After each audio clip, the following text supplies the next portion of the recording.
You know, it's crazy because even after all these years, this intro still gives me goose pimples. And to think that even less than a year ago, I would consider Generation 3 one of my least favorite Pokemon generations of all time. Okay, but like, hear me out for a second, alright? I played this game religiously as a child. It was one of my favorite games of all time. And I think at some point in my life, I just became so burnt out on everything that is Hoenn that I just began to dislike it. But looking back at that now, it's kind of funny that the one thing to change that horrible opinion that I had was a really weird shiny hunt. Finding these sparkly little guys just speaks to me on a different level. So when I heard about a weird shiny hunt in Pokemon Emerald that had some insane setup to even start the hunt, well, dude, I knew I had to do it. So buckle the frick up, because we are going on a journey all across the Hoenn region for a weird shiny little dude, Totodile.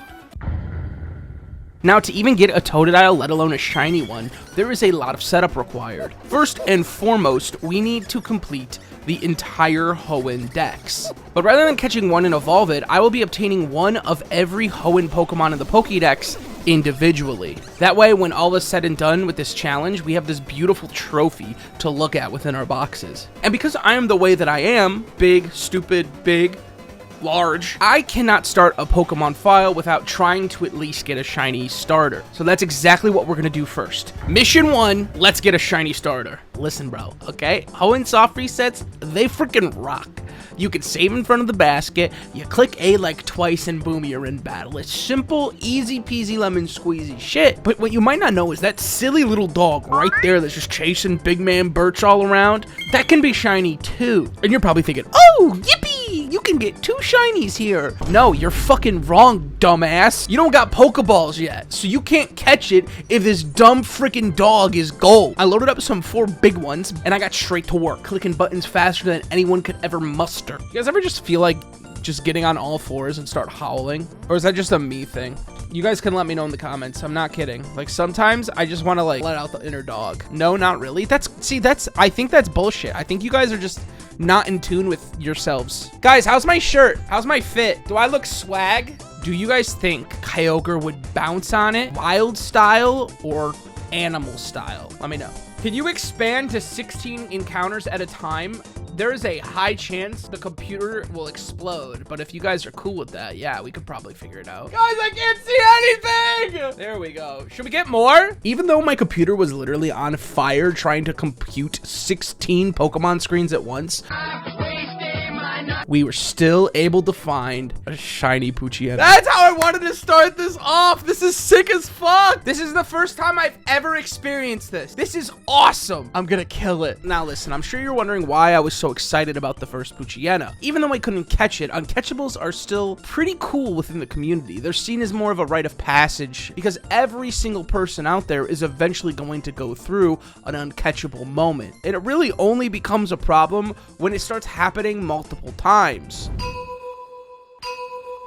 Come on, man. Thankfully, though, after 30-ish thousand encounters, I only got to say hi and goodbye to roughly 4 Poochyenas until I was finally freed from the clutches of the dog. I think the dog is more so how I feel externally and internally. I hope you get Pooch 2 more times.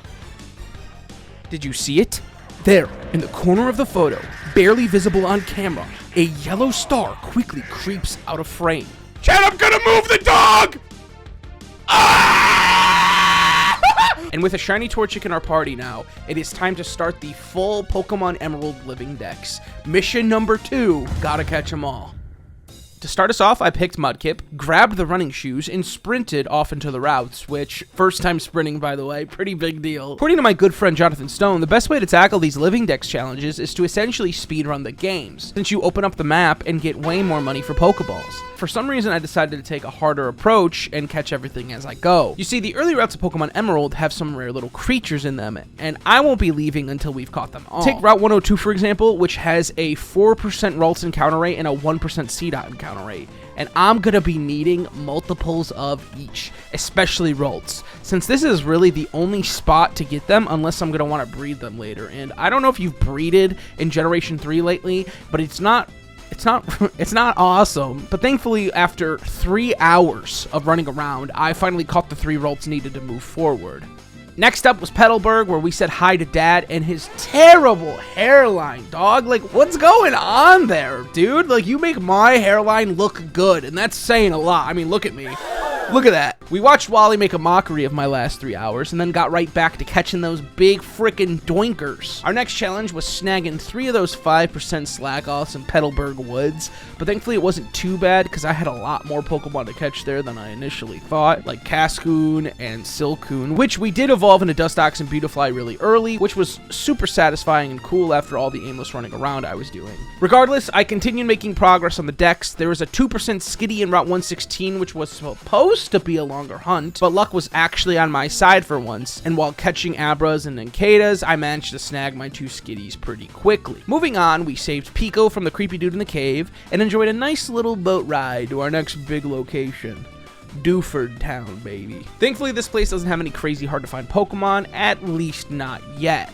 We hit up Granite Cave, caught everything we needed there in just like 20 minutes, which was like super refreshing after how long the last few routes took. But that feeling wouldn't last long, especially once we get Rock Smash and have to come back. We delivered Steven's mail to him and then proceeded to show Brawly our big dogs on campus, which then opened up Slateport. Slateport has got to be one of my favorite towns in this game. From the beachfronts to the lighthouse, like, bro, I just want to live here. Imagine catching me by the market after a nice long beach day and I'm sipping some frickin' sody pops with +1 Speaking of those little electric rats, let's head to Route 110, which has quite a grocery list of creatures to catch. None of them are too difficult to find, except the 2% Plusle, but thankfully we only really needed 1. And that brings us to Mauville, which we're gonna be in for a while. First off, we break Wally's spirits, just like how we did mine earlier, beat Mauville's gym, and then proceeded to Route 117. One of my favorite routes in the game. Can't tell you how much time I've spent here hatching eggs, rebattling trainers, or even shiny hunting for Roselia in Pokemon Ruby when I was a kid. But Route 117 has a great list of targets for us to get. We have Illumise, Meryl. Oh, does that say 1% Volpe? Oh, this is gonna fucking suck, dude. Turns out there's 2 1% slots here. One for Volpe and one for C-Dot. Which, can we talk about that? Why is this little dude a 1% in every fucking route? Find some family, man! Using this as a chance to start grinding up our levels, especially after catching Illumise and some Oddishes, I then remembered we had to go back to Dewford. So there's this really cool encounter that we gotta go get, but first we gotta pick up the HM Rock Smash. You see, the rocks in floor 1 of Granite Cave, after rock smashing them, have a chance to encounter a 70% Geodude, or a 30% Nose Pass. Which sounds cool and easy, right? Especially compared to some of the 1% we've already had to look for. Looking at you, Volpe. These rocks only have a 1 out of 9 chance to even do the encounter. So you gotta get the 1 out of 9 chance on top of the 30% encounter rate for Nose Pass. So our plan was to smash these rocks here, leave, re-enter, rinse, and repeat. And thankfully it didn't take too long to find the one we needed. And then I killed it on accident. But that's okay. I'm sure we'll get the next one in no time. I was so wrong. Funnily enough, though, during all this, I did catch a Sableye that I forgot to get earlier, so it's not all that bad. We made our way back to Mauville and headed up through Route 112, where we caught a couple of Numels, crashed our way through the fiery path, catching all the big doinkettes along the way, until we get to the best route in the game.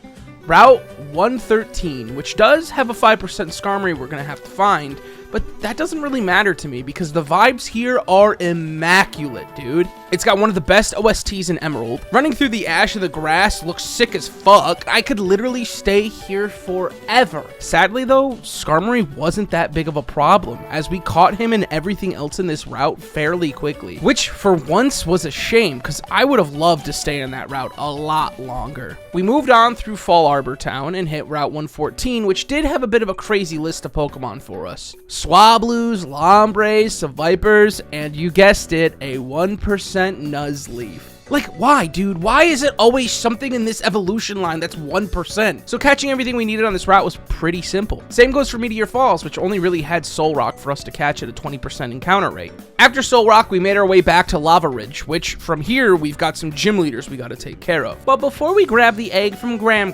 and take on Flannery, I'd take a nice little bath with a couple of grandmas who wanted some company. Honestly, these grandmothers are in my blunt rotation, straight up. I'm inviting them to smoke a doobie with me. Are you crazy? With the 4th badge now in my clutches, I sprinted over to the desert, climbed the tower, and grabbed our first fossil, all while catching a couple of sandy fellas along the way. Then beeline straight for No Hair Norman's gym, grabbed his silly little badge, and unlocked Surf, which opened up so much more for us. We head back to Mauville so I can open up New Mauville, which allowed me to catch Magnemite and Voltorb, then headed to Route 119, which had our next hardish Pokemon to encounter. It was Big Dog Banana Tropius. And thankfully, without much time wasted, we found one really quickly. I proceeded to the Weather Institute, grabbed the only cast form the game gives you, and wiped the floor with my rival before arriving in Fortree City. After catching Kecleon with the help of Steven, I made sure to catch an Absol before grabbing the 6th gym badge. After all that though, our next plan of attack was a bit of a harder one. You see, we have to return to Route 119 and enact our plan for one of the last remaining difficult to catch Pokemon we needed. I'm sure you guys have heard about how hard Feebas is to catch, right? Well,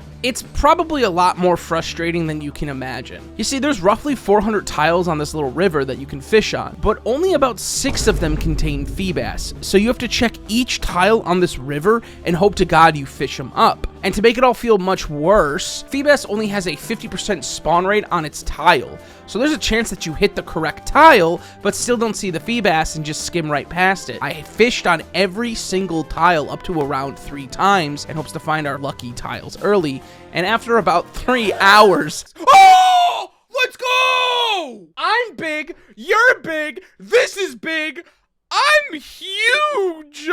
And after such an exciting hunt, our next plan of business was just pushing through further into the game. We were at a point where most of the stuff we needed were evolutions that just required some grinding. Sure, there were a few low % hunts here and there, but nothing that took too long. And the Pokédex was coming more and more together on its own just from us moving on in the game's story. We caught our legendaries, watched the big confrontation in Zootopolis, used Rayquaza to speedrun the entire Elite Four, and then before we knew it, I was just like 1 or 2 Pokemon away from finishing the rest of the decks. This last Pokemon placed, my friends. The living dex is done. 1 through 30. Boom! 31 through 60. Boom! 61 through 90. Boom! 91 through 120. Boom! 120 through 150. Boom! 151 through 180. Boom! And 181 through 200. Boom! Everything we've worked so hard for up to this point was all that we could start one of the coolest shiny hunts in history. With a completed Pokédex acquired, it was time to hit the Battle Frontier. But don't worry, we aren't gonna complete the Battle Frontier. We actually need a little feature from it to be able to do our shiny hunt. You see, the battle recorded footage that we can save from the Frontier actually allows us to advance frame data, which is huge if you remember how broken Emerald's RNG is. This essentially allows us to do soft resets in 50 to 80 soft reset chunks before we have to go record another battle video. But let me show you why we did all that. Oh, Big! Let's have a look at your Pokédex! Yes, there's no doubt about it. You really have completed the Hoenn region dex. That's more than just impressive. I have a gift for you. My gift is a rare Pokemon, only found in another region. You can have any one of these 3 Pokemon. Cyndaquil, Totodile, and Chikorita. Now it's time to shiny hunt. So here's our plan. We hit up the Battle Frontier, we save our battle, we fly back to Birch and save in front of the starter we want. Soft reset, open the menu, watch a couple seconds of our battle recorded footage, quit out, and then grab our starter. If done right, we will be seeing completely different Totodiles every single reset, rather than seeing RNG clones from the broken RNG Emerald has. So with the method explained, it was finally time to put everything into action, dude. Our hunt has officially began. Low-key chat, I think I would be the perfect home for a brain-eating amoeba and a tapeworm, because I've got so much belly and so much brain that I could literally feed them for eons. Damn, that minion. Yeah, we call her Big Naturals where I come from. Miss Big. If I get a shiny soon, low-key, I will cry. I don't think you guys understand how insane this hunt is that we're doing. It's one of those ones where, like, my brain is so paranoid that if I'm like, it's like I don't believe shiny Totodile exists until I see it. Because we're checking in 80-ish intervals, the fear of never finding one is very much real. I talk about this fear briefly in my Eon ticket video, but even that doesn't really hold a candle to the anxiety I feel in this hunt. What if I waste all this time hunting Totodile and never get it? What if this video never comes to fruition because I'm stuck in the trenches? What if it never shines and all of this was for nothing? Oh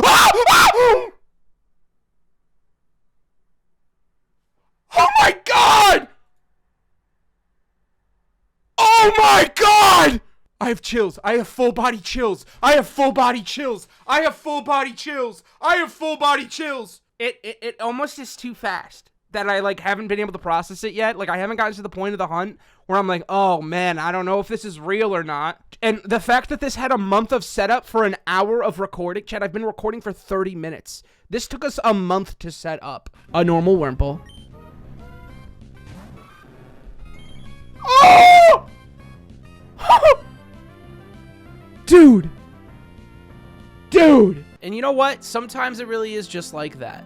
You put in all this effort to start a shiny hunt just for the shiny hunt to last under 300 encounters. It's part of the thrill. It's part of why we do this and why we shiny hunt Pokemon. And at the end of the day, it's just a blessing to see it all, isn't it? This whole experience that we went through, it truly does mean a lot to me and has given me even more of a deeper appreciation for what shiny hunters do every single day. Thank you so much for watching. Please, if you enjoyed this video, think about subscribing. And who knows, maybe my next video won't take 7 months to make. Oh, and before I go, here's the whole reason we did it. Ugly ass Illumise meet cheeks. Yeah!